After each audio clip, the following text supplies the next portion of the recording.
अगर आप तारक म्यूजिक के ऑडियो और वीडियो सबसे पहले प्राप्त करना चाहते हैं तो लाल बटन को दबा के हमारे चैनल को सब्सक्राइब जरूर करें और बेल आइकन दबाना ना भूलें। प्रेम से बोली सरस्वती मैया की। पूजा करे ललकी फराक वाली, फराक वाली, पूजा फराक वाली। सरस्वती मैया के मूर्ति बैठाई, लाल लाल फुलवा से मंडप सजाई, मंडप सजाई, ए भाई सरस्वती मैया के मूर्ति बैठाई, लाल लाल फुलवा से मंडप सजाई।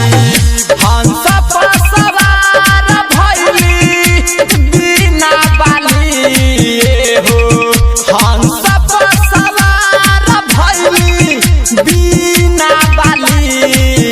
पूजा करेली, पूजा करेली, पूजा करेली ललकी फराक वाली, पूजा करेली ललकी फराक वाली, पूजा करेली ललकी फराक वाली, फराक वाली,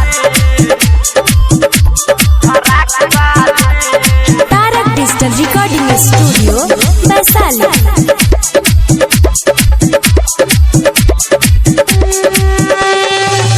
विद्या के दानी हई सरस्वती मैया, सबका के पार करेली दुख के नैया। हाँ, विद्या के दानी हई सरस्वती मैया, सबका के पार करेली दुख के नैया। सबके सपना पूरा करेली हो मैया, सबके सपना पूरा करेली हो मैया। पूजा करेली, पूजा करेली, पूजा करेली ललकी फराक वाली, पूजा करेली ललकी फराक वाली, पूजा करेली ललकी फराक वाली,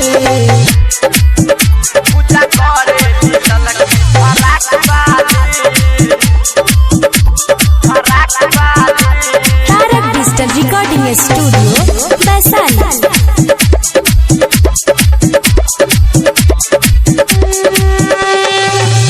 हमरो पूरा करी माई सपना, प्रेमी अर्जुन गावे रौरे भजना।